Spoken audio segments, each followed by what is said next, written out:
here today because I have with me the OG of the study of Singapore politics, the original gangster, the OG, and the one who really paved the way for a lot of people, including myself, Professor Hussin Mutalib. He is a veteran political scientist, taught at NUS for many, many years. And he didn't teach in 2025. Started teaching in 1990s, 1980s, where it was, the political space was much more narrow. It was very difficult. And in fact, I think some of the members of my audience know this, that I only wanted to become a professor because of him. I only wanted to do my PhD after studying under him.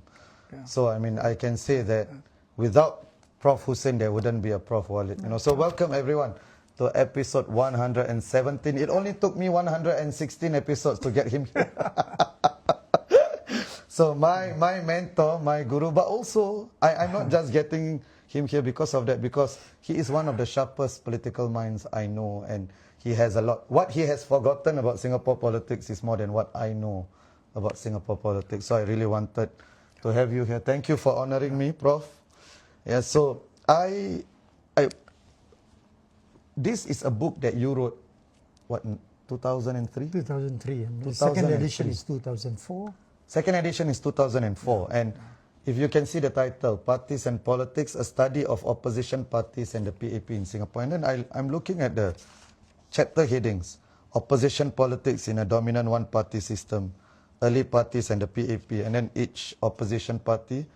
Then the next one, impediments to a viable opposition in Singapore. Affluence and effective government versus weaknesses of opposition parties. Systemic impediments. Shifting rules of the game. Caution syndrome. It's almost as if this could have been written in 2025 itself. So can you tell us, 22 decades on, what is relevant about this book? Are there aspects which are not relevant?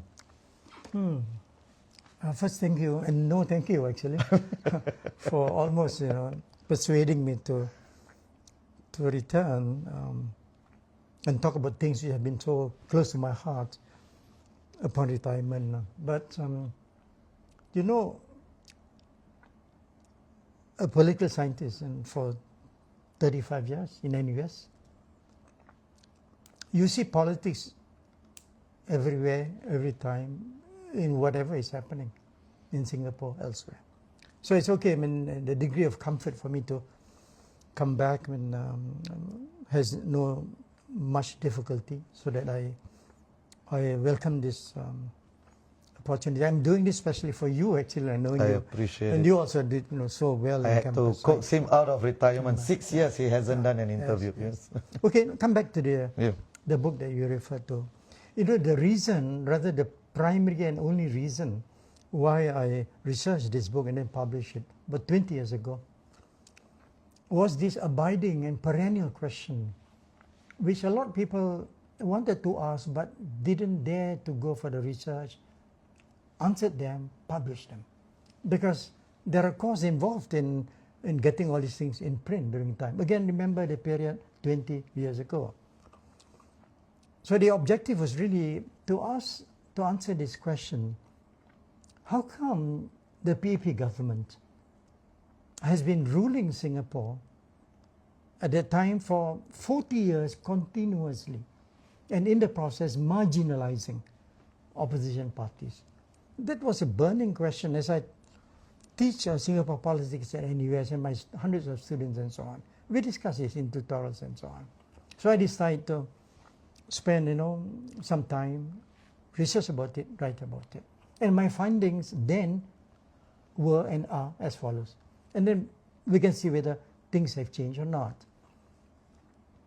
I found that one major reason for the sustainability of the PAP in ruling continuously was its effective governance and solid, unified, coherent leadership. That was quite clear at that time, to the benefit of the PAP and its leaders. I also found that the PAP, in terms of strategies, beyond the quality of leadership, and were really visionary leaders during the time. We're talking about Lee Kuan Yew, and followed by Goh Chok Tong and a bit of Lee Hsien Loong.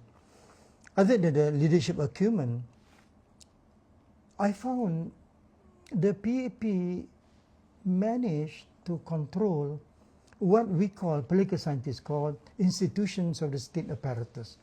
Specifically, any government which can control all these important institutions, the trade unions, the grassroots organizations, the bureaucracy, the mass media, and related stuff, If they can control all these things, they are in command in controlling the state, in this case Singapore. And that was precisely the condition and position which the PAP was benefiting from. So leadership, control of institutions. There was a third reason for the answer as to why the PAP continued to govern continuously for so long. This was something which a lot of people don't want to say it, but I said it 20 years ago. This was what we call the climate of fear. It was true. I mean, let's not fudge the issue. 20 years ago, it is difficult to get people to join opposition. It is close to impossible to hear Singaporeans, including NUS students, in tutorials, saying, I disagree with the government, these are my solid reasons. In the tutorial, they will just glance left and right to see, can I say this or not? The climate of fear, seeping through institutions, society. That also explained why, during the time, the opposition parties did not manage to woo in talented professionals. So these combination things. So the question now is, today, what has changed?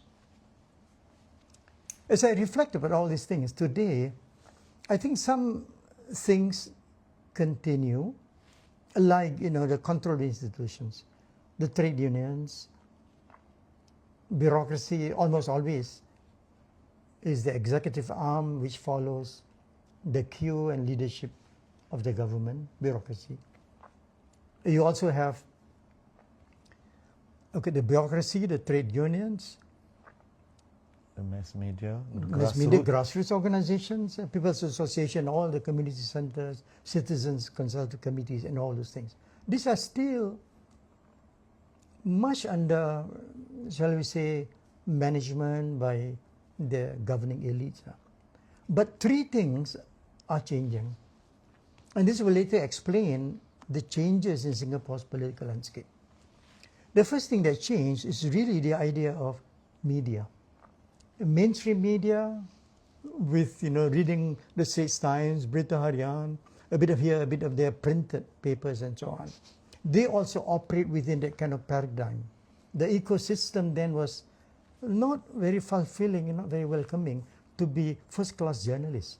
So mass media, I remember one occasion, and I was complaining to my wife after attending a big, huge rally in Hougang. We saw 10,000 people attending the rallies. The next day when we read the newspaper, it's just pockets of people here and there. And that's not right, But those were the days, And these are changing. They are changing because of social media. People like you with podcasts and Facebook and Instagram, generally access to internet, generally. The value for this is that it gives alternative avenues, channels, opportunities, options to people. And once people have all these options, the thought process will change. Prejudices will be easily swayed and stereotypes can change. People have ideas and they want to say the things based on information they get from different sources. So this is change, one. The second thing which also has changed is the issue of political leadership of the opposition. Not much, gradual. I say this because in the past it's so difficult to get another Pritam Singh or James Lim or Sylvia Lim and people like that. And now when you look at the recent list of opposition candidates, you cannot but acknowledge that opposition have made significant inroads in solving one of the perennial problems which explains their marginalization, which is the dearth of talented, qualified, passionate, able candidates. I was glancing at the candidates this year. You have, I think, 2 or 3 Harvard graduates. You have 2 senior civil servants, a senior consultant, a former ambassador. You have a prominent senior counsel, and a few more will come during nomination day, which is tomorrow. So this combination, not many, but the process has begun. Yeah. And this again related to the earlier point. The climate of fear is no longer as punishing, as inhibiting as it used to 20 years ago. The final thing which changed is the coherent unity of the ruling PAP government. Oh. PAP government during the times of Lee Kuan Yew, Goh Chok Tong, even Lee Hsien Loong, you see how solid they were. You see how they spoke with one voice. They may disagree internally, but when it comes to public PR and so on, you do not see them having fundamentally different views, indicating differences, having difficulty to choose a successor to PM. You saw this. I mean, to the credit of Lawrence Wong, we all know he's such an affable, kind, soft-spoken, guitar-playing prime minister, which may work to some categories of younger Singaporeans. But then the sense of unity of the present PAP government is no longer as solid as it used to be for many years before this. Of course, not counting and not wanting to add so much, but what is already publicly known, the scandals, the corruption, the matrimonial lapses, all these big things happening to ministers in cabinet. Lee Kuan Yew will not allow this to happen. Goh Chok Tong will act very fast, and Lee Hsien Loong admitted he could have acted faster with all the things that happened, but the damage has been done. So this is changing. The contrast is better things are showing up in the opposition camp in terms of leadership potential. So these are the things. I think I can stop here for a while in terms of reassessing and I feel like I am in your lecture all over again. So that's wonderful. You taught at NUS for 3.5 decades, right? So when you started, just to build on the point of climate of fear, when you started, you mentioned just now that even NUS students, NUS political science students, they majored in university to talk about politics, but they were scared about Singapore politics. But they will be critical of Malaysian government, American government. But do you see this changing towards the tail end of your career? Yes, I do. I did see them a few years before I left. And I encouraged them. And I think this is good for Singapore, because these are fair-minded students. These are students potentially who will be occupying, they're top graduates in the civil service, in the private sector, building a better Singapore. It is important they speak with knowledge. It is important they have this gutsy feeling, this is the country that I love, I want to speak about it and help my ways to shape its future destiny together. To do that, I will have to speak up, be fair, and engage in all these narratives and discourses, which they are. This is something good. Okay. So even in your own personal experience, you saw the climate of fear declining and declining and declining, right? But of course, I always say this, it's very easy to, not very easy, but it's quite easy to start Teh Tarik with Walid in 2020, which I did. But you started AMP in 1990. At that time, there was no social media, no demonstration effect. It's much harder to be an activist, right? So really, activists today are really standing on the backs, giants or giants like yourself. So what's your assessment now? You already hinted at it. These are the big picture questions, the big picture problems. But if we zoom in on the elections, right, what's your assessment of the current state of affairs? How does it look for the PAP? How does it look for the opposition? sure you want to prod me on this? Yes, I want Because, to. We're prodding you a lot more. There are more interesting things to talk about, but then you're talking about a probable scenario of the electoral results, actually, right? Yeah, 100%. I suppose I can say, upfront that, this is not necessarily personal preference. It's just an assessment, I hope useful and analytical and educational enough for people to start think about it, I say this because with a lot of talk about the elections, there are certain things which are as clear and as predictable as the rising and setting of the sun. The Wow. PAP will win. Wow. The PAP will govern. Take that to the bank. Yeah. Yeah, and the PAP should not have a problem in leading Singapore in the foreseeable future. And it is important to lead Singapore well in these turbulent times of the global ecosystem, which is not very certain and highly precarious. So there are a lot of good things happening to the PAP. So much so, I think the boring part is, a lot of analysis began to just focus about, okay, the PAP will win. Let's talk about other things. And if it wins, what happens to Singapore? There will be improvements for infrastructure. This minister will be upgraded. There will be blah, blah, blah, blah. There's one question, and I think you are hinting about it and almost forcing me to just elaborate about it. And I suppose I can do that, which is it at all possible, Walid,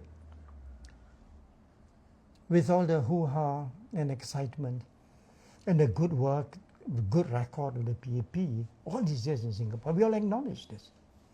Is it possible that this year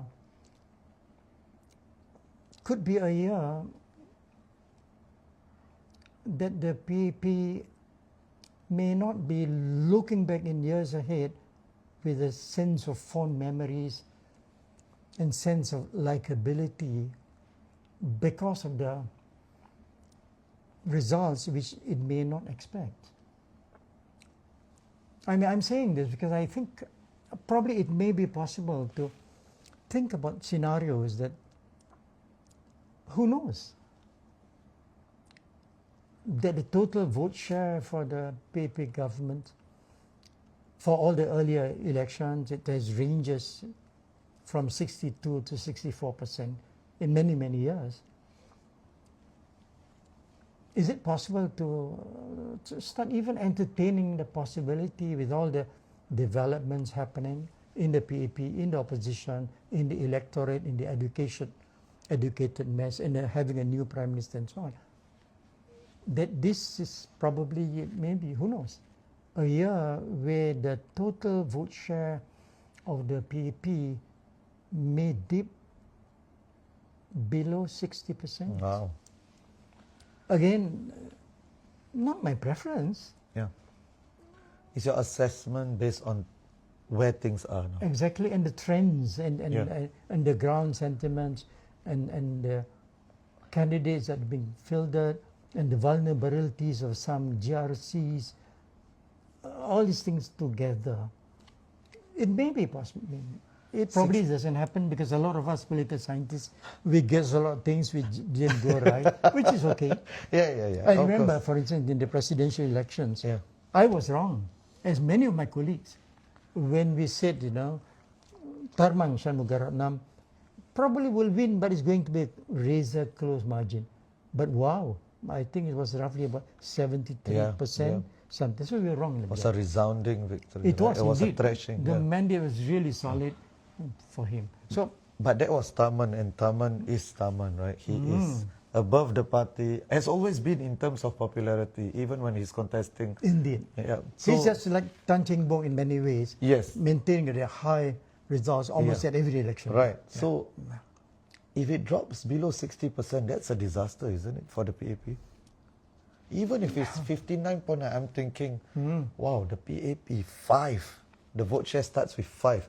That means more than 4 out of every 10 Singaporeans didn't vote for the PAP. Given all the advantages that you've mentioned, the institutions and the spectacular economic success and all of that, given that and still 40% didn't vote, don't you think that's a disaster if that happens?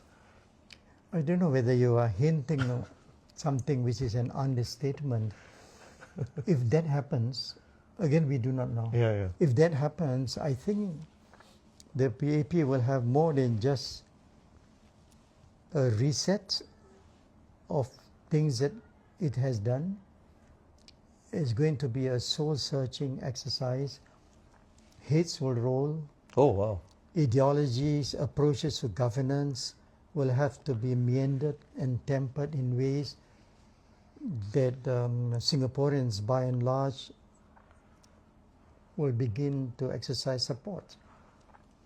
Let me share with you some cumulative things.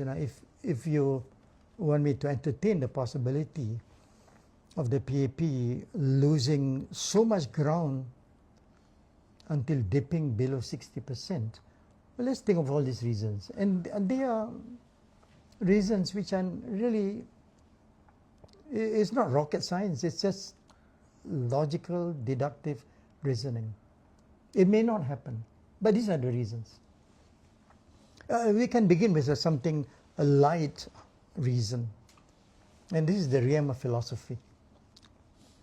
Individuals, countries, states, you can progress up to a certain level.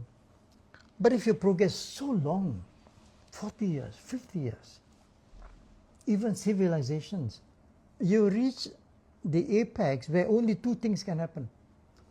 You either continue the plateau, stabilizing, waiting for the time to dip, or you're going to decline. There are only two possibilities.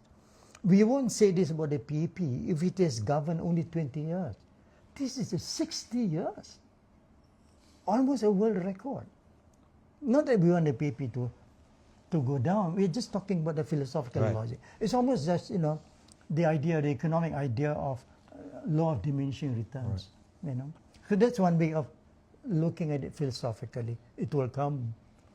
And let's get more tangible reasons, which are more realistic in terms of data, analysis, and practical observations. First, you look at the historical pattern. In the last few elections, certain things happen unchanging. They repeat.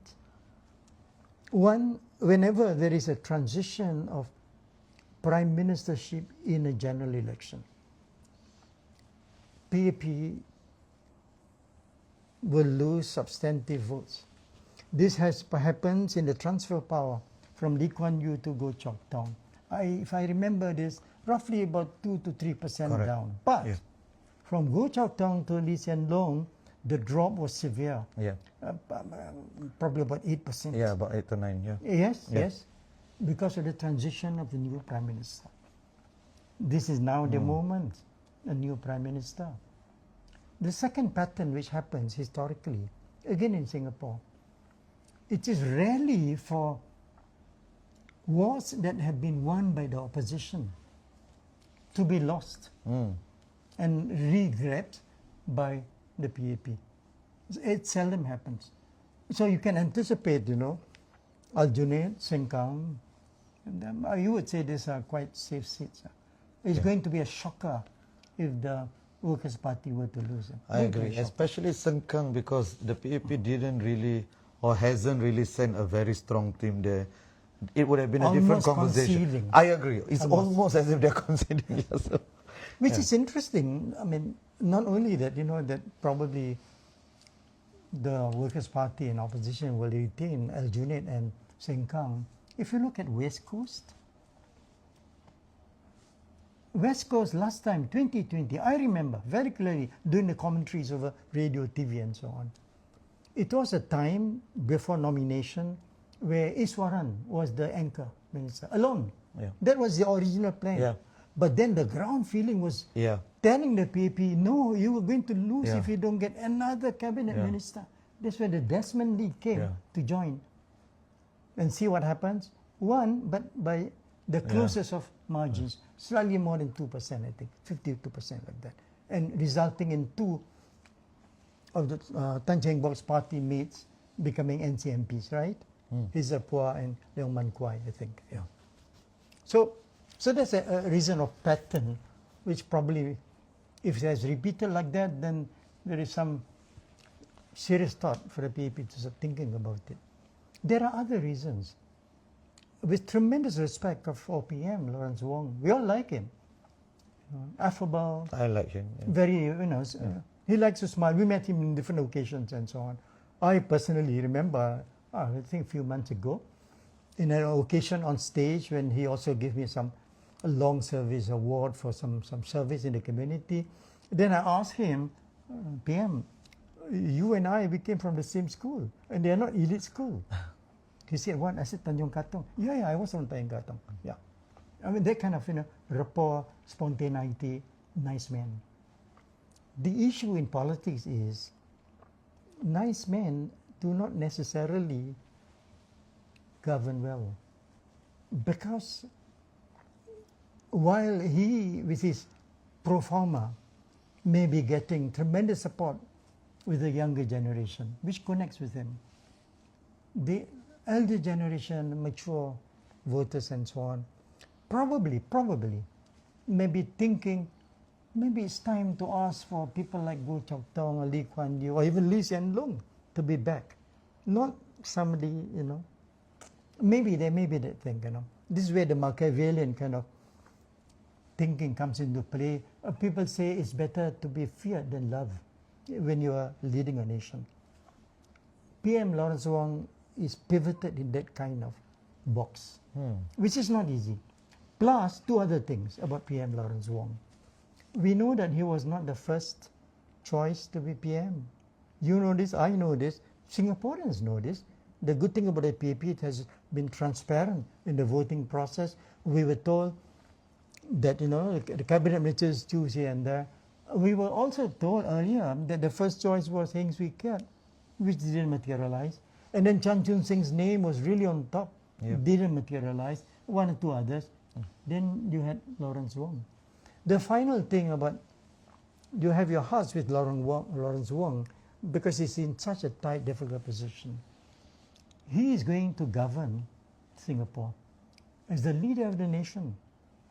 Question is, people maybe start thinking, are you sure you are leading us and you have all the capacities and influence and political spaces to make your own minds?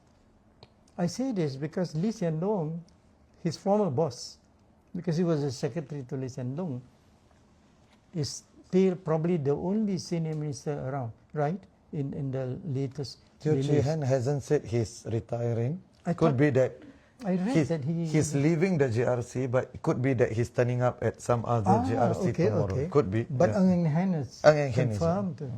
Before that, we have Tarman as a senior consultant. So, so Lee Hsien Loong will continue to be there.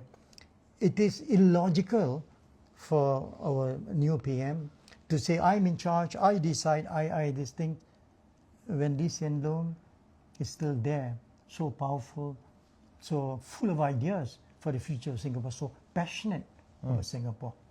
So these are the combination of things that, if combined, may not produce the kind of results that PAP been wanting. Maybe I can add one or two more points about this. Yeah, I want to revisit the point later on, but So we talk about, the leadership of the PAP, which is no longer as coherently solid.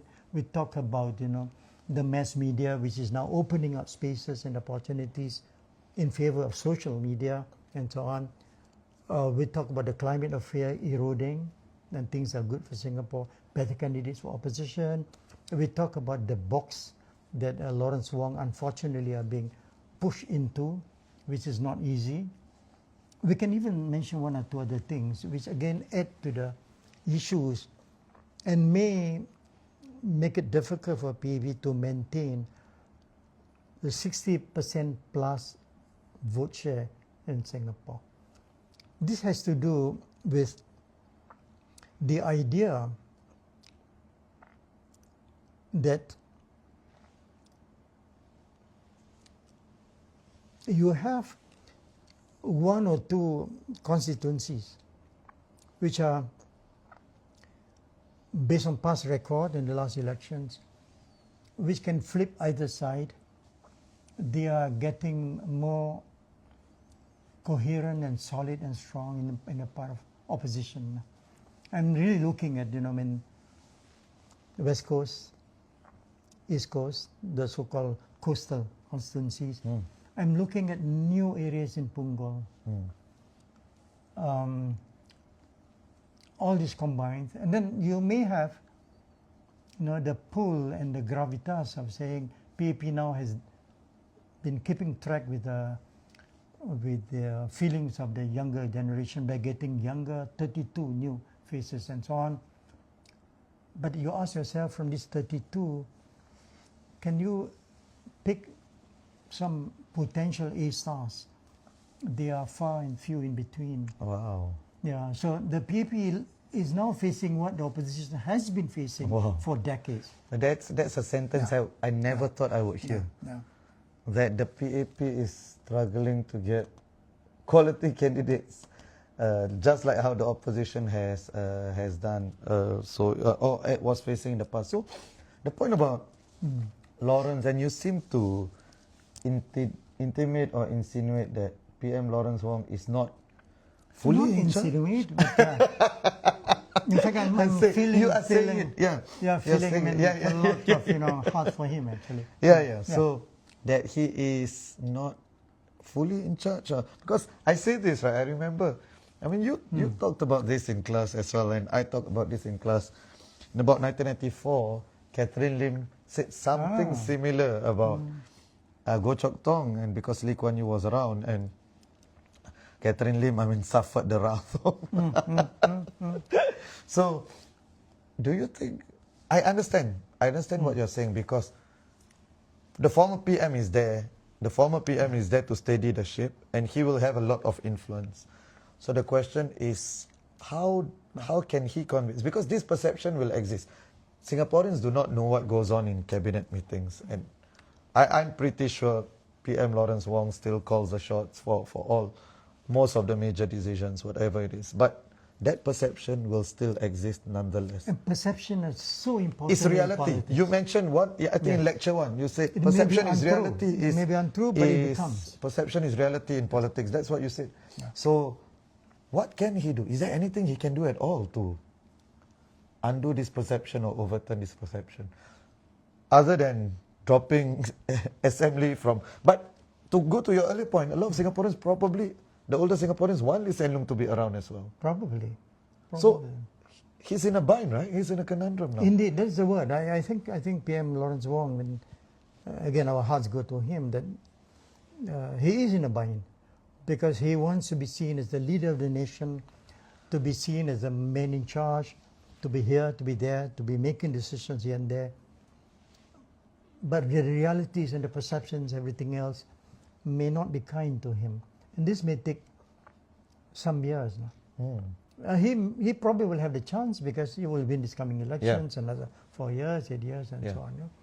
So we will wait and give him the opportunity as well. But I want to add one thing which you are not prodding me on this discussion about, but the plausibility, which may not happen, that the PAP may be suffering its worst electoral outcome this year, below 60%. So no NCMPs, a few more constituencies will be lost to the opposition. But the question is, what needs to be done, or what events that could happen which may result in this difficult scenario for the PAP not to be materializing, to debunk this scenario? From now until polling day. Exactly. Let me pick up what you just said. I think from now, tomorrow, nomination day and polling day, some things can happen. A few things can happen, such as, one, during nomination day, you may have big surprises. I give just example of West Coast last time. If you ask me now, West Coast, with respect to Desmond Lee and the team, is going to be very vulnerable. Wow. This is the last time for Tan Cheng Bock. He made known to everybody. And you have two right-hand men and women who did reasonably well, I thought, in Parliament. I agree. I thought so. So I think with the combination, they probably, the opposition will have a good chance, provided, and who knows, in nomination day, another minister will be added and pushed into West Coast. So that can be done and has been done thus far. So if this happens, it will taper off any expectations of the downside for the people. That's one. The second thing, anything can happen during the rally period. Remember the last time, because of COVID, there's no rallies, no campaigns, no speeches. This time they're going to be allowed. A lot of things can happen. You can have one candidate, either PAP or opposition, go to the rostrum and speak nonsense or make some slurs, offensive remarks on racism, on sexism, on something else. That's the end of that person and the team that he carries, which can happen. The other thing which people seldom say, which can happen during nomination day, and I was confided in this with some PAP cadres, who told me that, who said the PAP just don't want to take any risk. During nomination day, we have our candidates, we have others back up following with all the uniforms, getting ready. You never know, because that first candidate may be in an accident or fill in the form wrongly or whatever. We have something to do. If something like this happens, you can imagine, say to the opposition camp, it's finished for them. They lose a GRC like that. The final thing that can happen, and this is something which is less spoken, this is the global ecosystem. PM Wong have said this, Assembly have said this, ministers have cautioned this. Trump's tariff global onslaught is creating this unnecessary global instability. We all know this.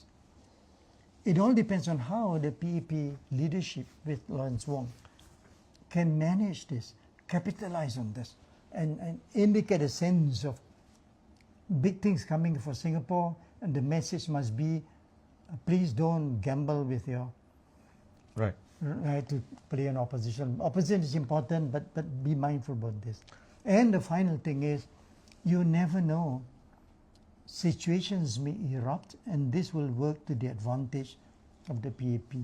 This happens everywhere, in different parts of the world. If there is going to be a war, and the signs are not comforting, a war in Europe, Russia and NATO and Ukraine, or Middle East, Israel, America, Iran. If that happens, China and Russia will not be keeping quiet if something explodes. And things are boiling, I think the PAP government, like what Bush exploited during 9/11, that may change the tide. So these are extraneous factors which needed to consider when you do a kind of a wholesome analysis of the overall picture. So, flight to safety, basically, right? So I have two questions for that. So one is, these tariffs, it's going to be an existential issue, I think, for Singapore. But the question is whether it will translate at the ballot box, because it's in the immediate. The effects are not as felt so far. Maybe people are more thinking about cost of living and housing, or even the Palestinian issue, right, which is more immediate to them. The second thing is, the flight to safety only materializes if the PAP is still seen as the safe option. Is the PAP still seen as the safe option? Yes, today? I think. You think so? I think the general, again, perception, mass perception. People are still saying there is no other option viable other than a PAP to govern Singapore. I think this is a fair comment. It's legit, and we should entertain this idea. That's one to answer that. On your earlier point about tariffs, I agree with you with it. Probably I think the impact may not be as far-reaching in so much of changing projected electoral outcomes. I think the PAP may not be able to use much of that leverage to make an issue with it, for two reasons. One, to be fair, in terms of data analysis, the punishment to countries like Singapore in terms of percentages of tariff is among the lowest in the world, 10%. The others, in the neighboring region, 45%, 50, 60, don't talk about Canada and China, 140%. Singapore, 10%. It's still bearable minimum. And there have been reassuring words from Singapore. In fact, we read, which is the good thing about the PAP government, they quickly have formed a task force economic committee to really handle this. Except we do not know whether the composition of the task force will remain after elections. Because I see two candidates in the task force, which are now in vulnerable constituencies. Do you want to name names? I can just mention one name, a good person called Desmond Lee in West Coast. But I must concede, Tang Si Leng is quite strong. I agree. Marine Parade. I agree. I think Marine Parade, the team that they put out, is a pretty strong on the ground team that we shouldn't.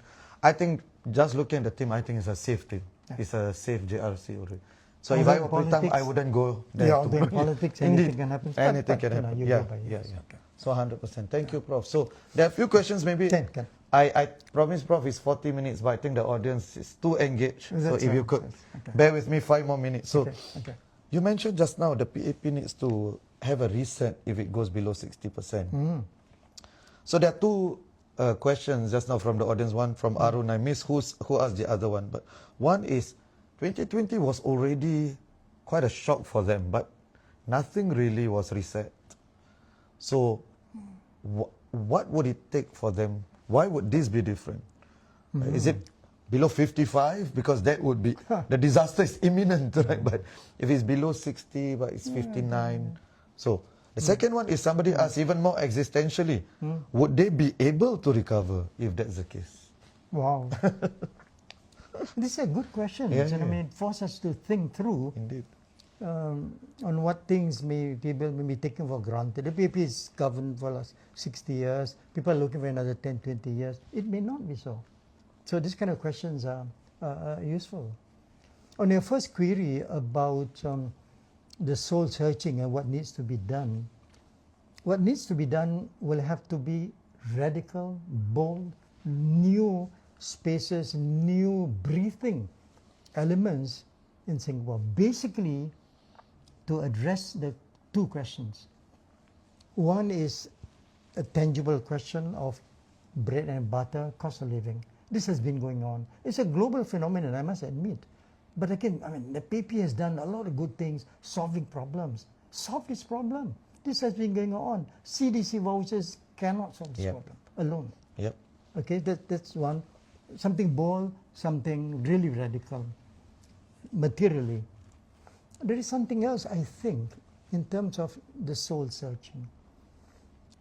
Probably it's time to ask, why are Singaporeans, despite all the prosperity and feeling good factor, life, good infrastructures, everything, and number one in the world, this and this and this, the level of stress in Singapore is universally recorded among the highest in the world. This must be a symptom of what? A corollary question could be, what will make citizens really happy? This idea of happiness, it may sound flimsy, it is not. Yeah, I agree. If people are not happy, they get money, they get work, they get this and that. Life is stressful, thinking about the kids and so on. They are envious of their friends who migrate to different places, large farms, and living longer, good health systems, get everything else. So the fundamental reset will have to answer these important questions. Why are people not really happy while enjoying the good? The first one, the fundamental reset, first one is material. Second is non-material. This is emotional, spiritual, whatever it is, right? Which makes a nation. 100%, 100%. You got to go into all which this. We haven't invested in. No. Too much. And now the issues of mental health. Mental health in Singapore, which is related to soul. 100%. 100% related to this. So, and I would think that part of the rethinking, soul searching involves opening up the political space, right? And then allowing people to explore this. And they will feel more invested in the country if they are able to say whatever they want, right? Well, of course, power doesn't give itself up willingly, right? So maybe they need to be jolted into thinking that this soul searching. What do you think about that? Yeah, the political kind of diversification to give more political spaces for participation, for meaningful contribution of stakeholders who are now being alienated and so on. Yeah. This is a good point because, again, it relates to that idea of happiness. Alienation, enemy, feeling helpless has to do with this. If people are given a lot more opportunities, seen to be allowed fairer grounds to participate politically, then things will be better. You're right that, all governments, including Singapore, will not put this as priority number one to release political. But if it has to be done for the good of Singapore, why not? Yeah. I say this on specific things, for instance. The regular, every election, redrawing of electoral boundaries. Probably it's time, and I think there have been voices already heard, to be more transparent, more just, more letting people to know why certain things are done the way they're done, why the changes of the withdrawing the electoral boundaries, lead to different shapes of constituencies, triangles and squares and oblong and so on. And why with all these different things, in the between you have one small one called single member constituency. And some neighbors were telling me and my wife that our neighbors, last time they were like that, and the next few blocks, now they are in different constituencies. Why? It also must address the question, does the committee doing the redrawing, and I think the secretary is also the secretary to the PM, to the PM, indeed. Right? In the time, Does the committee know the voting pattern in the last election or not? Because if they do, then don't blame the perception that the demarcation could have done much better. Sometimes it's good if they do not know this, then it's more objective. So these are one way politically to change. The second way, and I'll stop this for a while, is the whole idea of the structured ways that politics operate in Singapore. You have the GRCs, SMCs, NMPs, NCMPs, all these different things, mayors, blah. Isn't it time to rethink? Because these are more structures. They are just, going into the reams of political life, the layers and so on. So these are things. Sometimes non-politicians like us can think of all these ideas. But politicians are paid all these big salaries and do something now. The gloves are off today. So this is brilliant. So even I interviewed Minister of State Rahayu Mahzam. I really like. A good person. Very good person. I hope she becomes minister one day. And I asked her about the perceptions of gerrymandering. And she said, obviously, she doesn't think there's gerrymandering. But she actually acknowledges that there are perceptions of gerrymandering, and that hurts the PAP. And that's the thing, right? Perceptions are reality. So as long as people think that. So you know what? In fact, let's make the EBRC independent. We can get political scientists, veteran political scientists to be on board. We can get academics, we can get statisticians, whoever it is. Why not? In order, and I think that's time. We can have the NMP you mentioned. I think it has been tremendously weakened by what has happened. But you contributed to the debate. A former student of mine, Raj Joshua. We know both of them. We know both of them. Yes, good guys. So, very good person. So this is not about them. It's about the institution. So that one has to change. They have to do something to, I think, restore the legitimacy. And even then, the select committee can be more transparent. Some very good people applied. I know they didn't get. So we don't know the reasons. So there are a lot of structural changes that can be done. Even in politics. In politics, and this will affect the other things like the GRCs. You've mentioned this many times before. Started with 3 or expanded to 6. Like, do we need 5%, 4% and Marine Parade GRCs? GRC stretched to MacRitchie Reservoir, Bradwell Heights. It's crazy. You drive and you reach MacRitchie Reservoir. Welcome to Marine Parade. I don't understand. I drive in Tampines and then suddenly I'm passing by Tampines Changkat SMC and I go back into Tampines GRC. This has to be clarified, redefined, and made to be more, transparent and just. It just has to be. It just has. Prof, final word to the voters out there. So it's very interesting because I've been interviewing a lot of younger people so much, right? That the point that you mentioned just now doesn't even cross a lot of people's minds. When people want the Prime Minister to be more approachable and so on. You are saying actually older people find value in a Shanmugam or that kind of character, right? So and this is that's why it's very important, because all of us still have one vote and we still need to aggregate all these perspectives, right? So what is your one advice or a couple of pieces one of vote advice? message. Voting message, right? what is that message you have to voters? It's interesting you mentioned this. What's my last one vote message, whatever, no? This idea of one vote. I think a lot of people trivialize and marginalize that, my vote is only one, who cares? They do care, they do count. In fact, if you ask me, what else so fundamental in Singapore for an individual, a citizen, that has a privilege and honor to put that one vote, I want this decision, whatever the outcomes. The opportunity and the right to be able to do that in a dignified way is an honor for a citizen. So my message is, one vote it may be for you, for me, please vote. And my urging is, as a Singaporean, we all love Singapore. We want this place to thrive. My message is that, put aside the noise, the emotions. You hear a lot of gossip, a lot of things. Ask your heart and do this for Singapore. You want to put your vote, you said, I'm doing this. Forget what people say, I know what's happening. I want to do this for Singapore. If you think by voting the PAP is good for Singapore, do so.